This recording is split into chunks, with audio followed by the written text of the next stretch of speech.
Nightingale Sang is the story of 87-year-old Josie. She lives with her only granddaughter, Maxine, and it really follows Josie having a serious fall, which happens just when Maxine's career is starting to take off. And so when Maxine steps back to help her grandmother, Josie starts to question the nature of their relationship and whether she's a burden in her granddaughter's life. One thing that really stood out to me in like the earlier drafts, which has carried over, is Josie and just like her independence and how she doesn't take crap from anyone. Even though she was like scared about what's gonna happen in the future, she still is able to move on because of the people around her. I found this to be very personal, I think, to most artists. It's a story that deals with humility in relationships, I think, and learning how to be vulnerable and let people care for you. It was pretty immediate connection that I had to the script, and we were both very much on the same page when it came to what we were gonna do. You won't see out the windows, so that's fine. And also there's curtains. Yeah, exactly.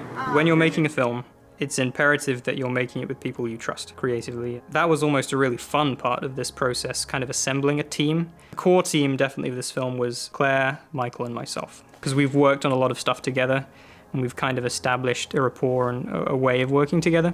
We were all involved creatively in the story, and I really trust their creative sense. In pre-production, I was giving notes on the script, and I was actually helping Nick write it. Working with Nick is always a lot of fun. We've worked enough that we have a shared vision when it comes to a lot of things. We both like to plan out things, and Nick has a very clear vision, so that combination has always worked really nicely together. Nick and Michael, this isn't like my first time working with them. We can pitch ideas out and like take constructive criticism. And then I also know how they think, so that helps me on my end because I can be like, oh, if they want to make this change, then I have to do this and this and this and this. Because this is a story in which, when I wrote it, I drew an enormous amount from my own relationship with my grandmother. When you put all that into a script, there's an authenticity to it. The difficult thing is that when you do that, you transfer all these things into the story which are from your own experience, which don't necessarily work in a short film format. The most difficult thing was pre-production, just because we went through multiple changes of the script. And I think we went through like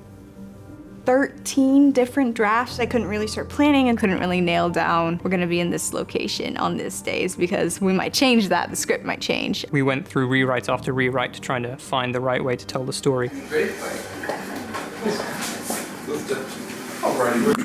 Once we'd figured out the story, really my job was figuring out my take, how we wanted it to look visually. a lot of people ask me what producers do. My answer to them has always been, I do like everything. Tracking down crew, I helped with casting, I did all of like the casting posts, getting locations, making like a timeline for the entire project. Just a lot of coordinating people, and my phone was ringing constantly.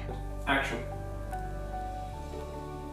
The house is invested with a lot of meaning because it's the house which Josie moved into with her husband when she got married. We wanted to have a lot of character, obviously. So really, it just came down to set decoration, a lot of it.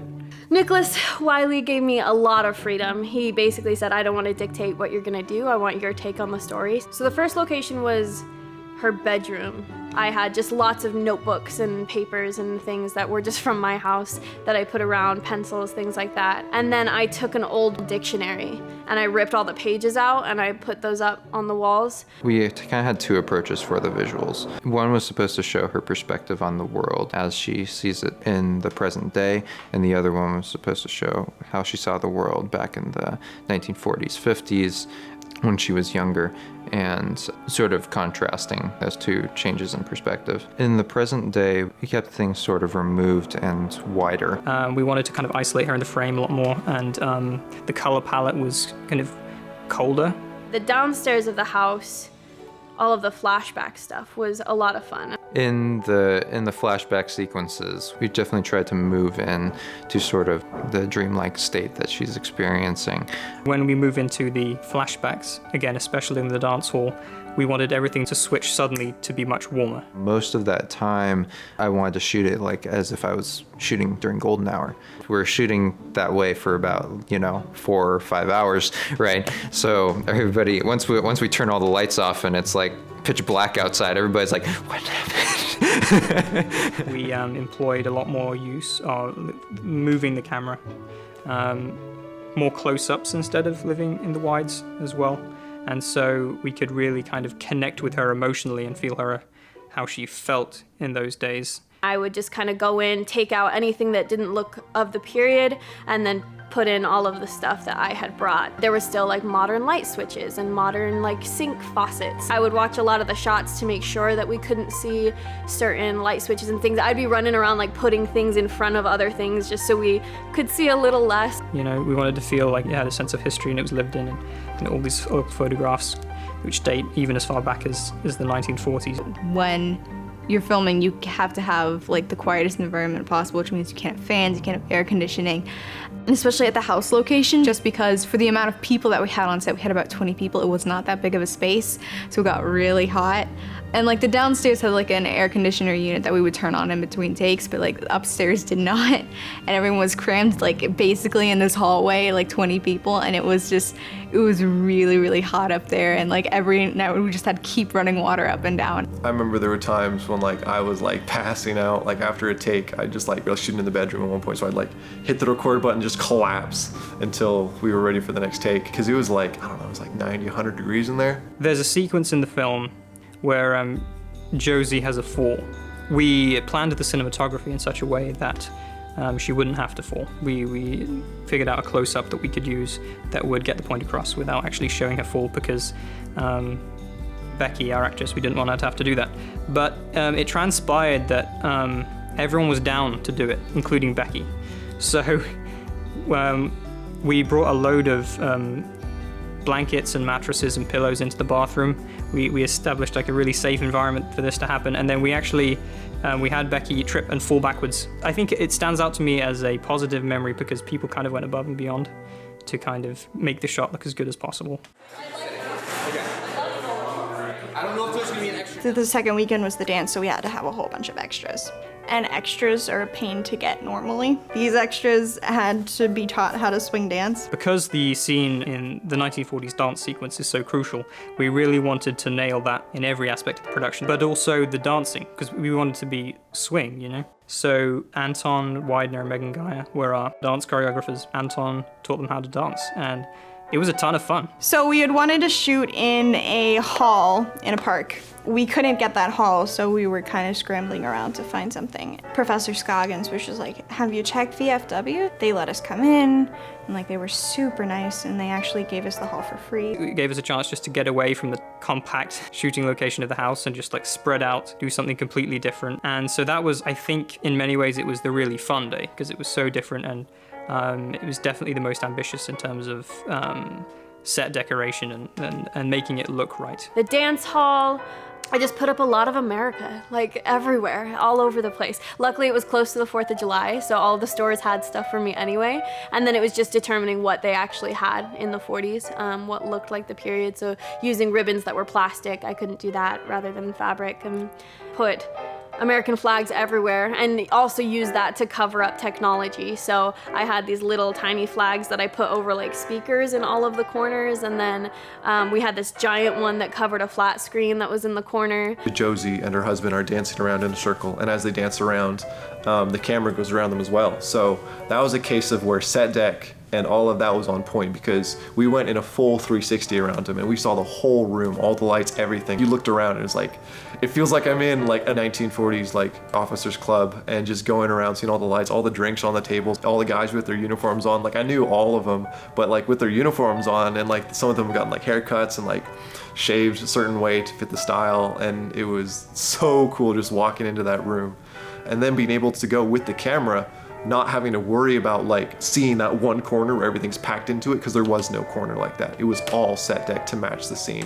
And so just being able to go around with like Michael, watching the monitor, just following the actors, seeing the whole scene stylized to fit the moment was really cool. The title of this film originally was Black Slippers, and that actually was taken from a line in a poem on my grandmother's fridge that it was like a comedic poem, and I would read it every time I went to visit her. But really, the reason for the change is over the course of development, as we did rewrite after rewrite, the dance sequence started to take on more significance in the story, and so we realized, okay, that's the point That's the significant point of the story. That's the climax. That's the realization moment for Josie. We had figured out that the way we wanted to bring her into the flashback was the music. So we picked a song. It's called "The Nightingale Sang" in Berkeley Square. It was very popular during World War II, and the latter part of World War II. We had the great fortune of having Shelby Turner come on set and sing for us. A nightingale sang in Berkeley Square. I think a really big takeaway I have from this, realizing how much of this film is not mine. It's had so many things put into it from a lot of different people giving of themselves and their input. First people I think of are my camera team. And it's really nice working with the two of them. I've worked with them enough. I know like their strengths. I love Caitlin Slater. She did like all of the budget work and handled the money. She was just like a huge lifesaver because I didn't have to do that. Michael watching as you do the shot and giving you little notes and pointers, okay, stay longer on here, don't see this. And Michael, of course, was super open. Like if I had a question as far as how to frame it, kind of like, do you want this? Do you want to see that? Do you want to see this?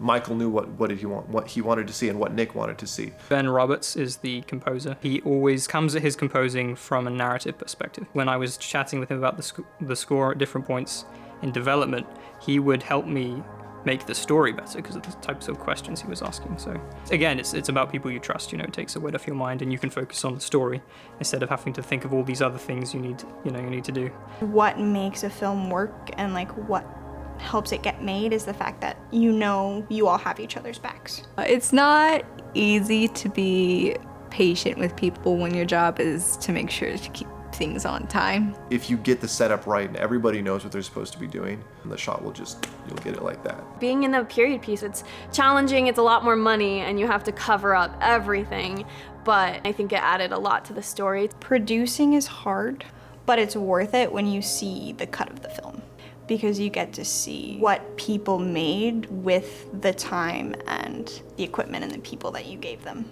I find it hard to take criticism at all.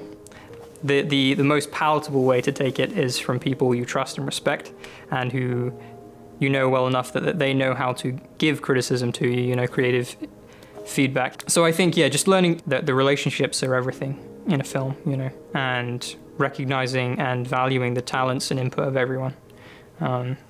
Because it's not all about you. And when we kissed and said goodnight, a nightingale sang in Berkeley Square.